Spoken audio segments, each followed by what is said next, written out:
después apareció a más de 500 hermanos a la vez, de los cuales muchos viven aún y otros ya duermen. Después apareció a Jacobo, después a todos los apóstoles y al último de todos, como a un abortivo, me apareció a mí. Oh, 1 Corintios 15, 5, 8. Cristo se apareció a muchos, dice la Biblia, pero hubo una aparición masiva que Dios quiso dejar como constancia. Fíjate, Cristo se apareció a más de 500 personas a la vez. A más de 500 personas a la vez. Así que vemos que fue abrumador el testimonio de cientos de personas que habían visto a Jesús después de su resurrección. Algunos de ellos una y otra vez a través del curso de 40 días, dice Hechos 1:3, porque la regla de la Biblia para constatar una verdad, amigo, amiga, era por boca de 2 o 3 testigos, pero aquí había cientos de testigos que lo vieron, porque Dios no quería dejar duda de la resurrección del Señor. Hoy tú sabes que se requieren 12 personas para llegar a un acuerdo en un jurado y resolver un asunto importante. Pero aquí literalmente cientos de testigos oculares estaban de acuerdo en que Jesús resucitó de entre los muertos. Es más, ni una sola persona apareció diciendo que había visto su cadáver después del tercer día, ni tan solo para contradecir ninguna de las pruebas. El testimonio de aquellos testigos oculares, testigos que habían palpado al Salvador, lo palparon, sintieron las marcas de los clavos en sus manos y sus pies, lo vieron comer, tuvieron comunión con él 40 días, todos los días, y este testimonio es la evidencia, aleluya, la evidencia más fuerte que cualquier caso necesita para declararlo como una verdad irrefutable. Oh, gloria a Dios. Oh, qué verdad tan grande, qué verdad tan grande, amigo, amiga, porque mucha gente vio al Señor, porque la evidencia es tan abrumadora que solo aquellos que no quieren creer y no revisan la evidencia la rechazan. Pues no se ha hecho esto en algún rincón, dice la Biblia. El sepulcro vacío del Señor y los cientos de testigos oculares son pruebas fuertes de la resurrección de Cristo de entre los muertos, pero hay más. Tercero, el martirio de los apóstoles. Vamos a ver esto. Aleluya. Si la resurrección era una mentira, ¿por qué entonces cada uno de los apóstoles murió por predicarla a los 4 vientos? ¿Por qué ellos expusieron sus propias vidas sin importarle lo que les pasara, a fin de testificar de que Cristo había resucitado de los muertos? ¿Cómo fue que ellos se armaron de valor de ser unos hombres miedosos, temerosos, arrinconados, escondidos, y se atrevieron a salir valientemente, valerosamente a decir: Cristo ha resucitado de los muertos? Y entonces, a través de la predicación de la resurrección, comenzaron a hacer milagros y maravillas, dice el libro de los Hechos. Oh, de tal suerte que hasta con la sombra de Pedro los enfermos sanaban. Hay tantos testimonios, tantas maravillas, tantos milagros después de la resurrección del Señor. Así que, si la resurrección era una mentira, ¿cómo es que los apóstoles murieron por predicarla? Porque los apóstoles no solo continuaron predicando la resurrección de Cristo, sino que hasta prefirieron dar su vida en vez de negarla. Al leer, amigo, amiga, la historia de la iglesia, nos encontramos con que cada uno de los apóstoles, con excepción del apóstol Juan, que fue torturado y exiliado, todos tuvieron muertes horribles porque predicaron que Cristo había resucitado de entre los muertos.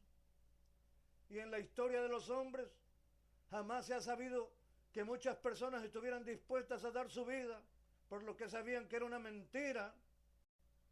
Y en esto uno suele preguntarse por qué Dios permitió que los apóstoles y todos los primeros cristianos pasaran por esos sufrimientos y por tremendas torturas.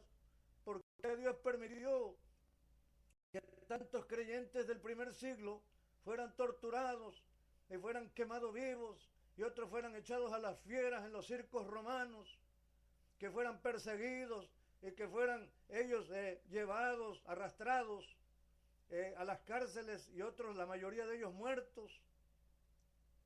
Y en esto uno suele preguntarse por qué Dios permitió que los apóstoles y todos esos primeros cristianos pasaran por estos sufrimientos y por estas tremendas torturas. Mas aquí tenemos como prueba la fidelidad, el carácter, el sufrimiento y la muerte de estos testigos, la mayoría de los cuales sellaron su testimonio con su propia sangre. Y esta, amigo, amiga, es una prueba indubitable de que la resurrección que ellos predicaron es verdad, es cierta, es verdadera. Fíjate, estos hombres murieron torturados de diferentes maneras, tan solo porque dijeron que fueron testigos de la resurrección de Cristo de entre los muertos.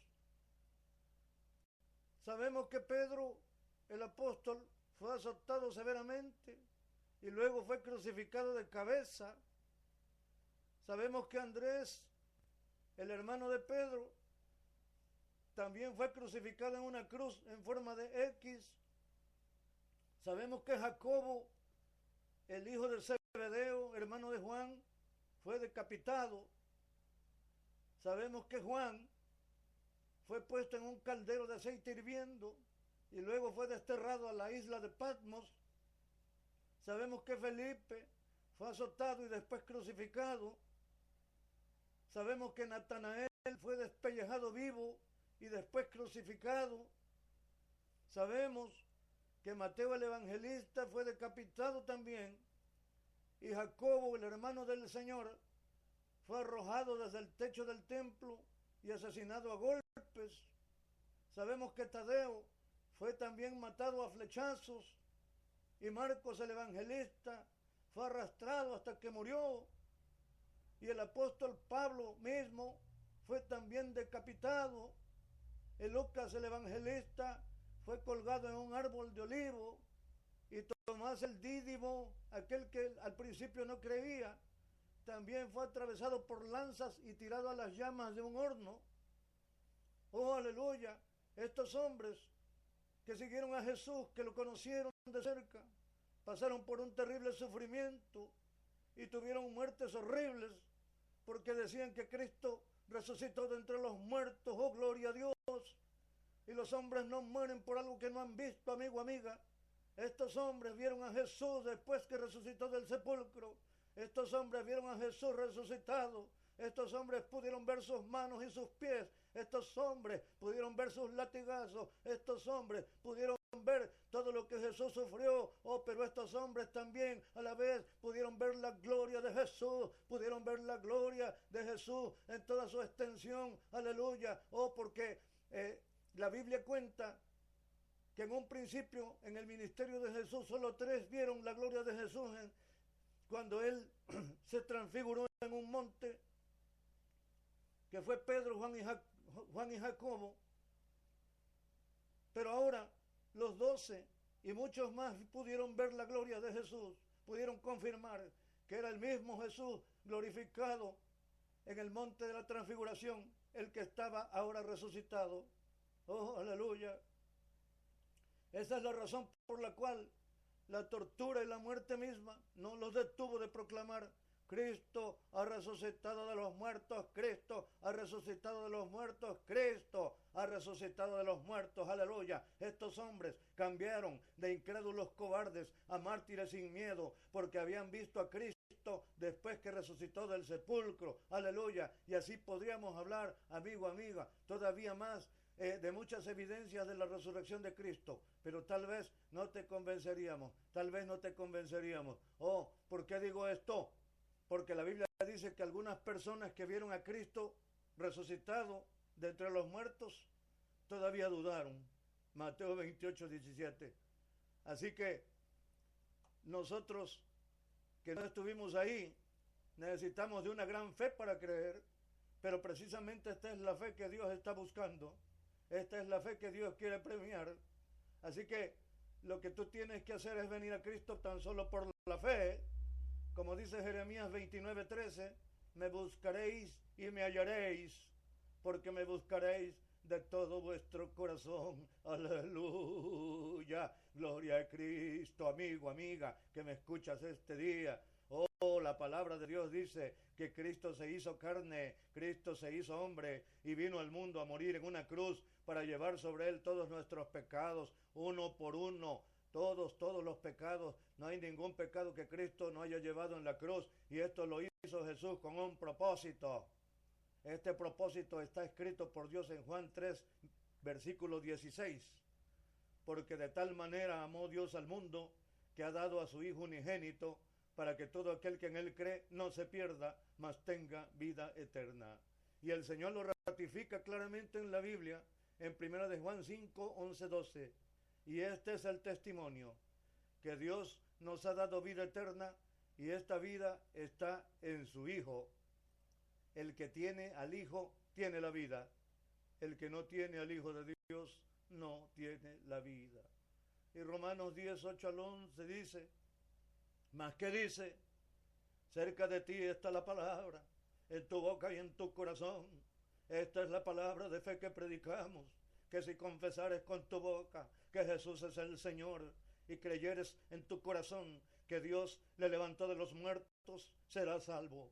Porque con el corazón se cree para justicia, pero con la boca se confiesa para salvación. Pues la Escritura dice, todo aquel que en él creyere no será avergonzado, no será avergonzado, no será avergonzado. Entonces, ¿qué se debe hacer para ser salvo de la condenación eterna? ¿Qué es lo que se debe hacer? Solo cree en el Señor Jesucristo y serás salvo tú y tu casa. Si tú crees que Cristo Jesús vino al mundo en carne, si tú crees que Cristo Jesús murió en una cruz para limpiar tus pecados, y si tú crees que Cristo Jesús resucitó al tercer día de entre los muertos, puedes ser salvo hoy si estás dispuesto a seguirlo. Solo debes hacer la oración de fe al Padre y confesar a Jesucristo como tu Señor y suficiente Salvador. Si tú quieres recibirle ahora, tan solo repite la oración conmigo y serás salvo por la eternidad. Y sigue a Jesús. Busca una iglesia donde se predique su nombre. Repite la oración. Altísimo Padre Santo, reconozco que soy un pecador y que te he ofendido. Me arrepiento de todos mis pecados. Te entrego hoy mi corazón, Señor. Entra en él y cambia mi vida. Le abro la puerta a Jesucristo, tu Hijo amado, que murió y resucitó de los muertos. Límpiame y lávame con la sangre preciosa que Jesucristo derramó por mí en la cruz. Cámbiame y hazme la persona que tú quieres que sea, Señor. Gracias por escribir mi nombre en el libro de la vida. Y gracias, Señor, por regalarme la vida eterna en el nombre de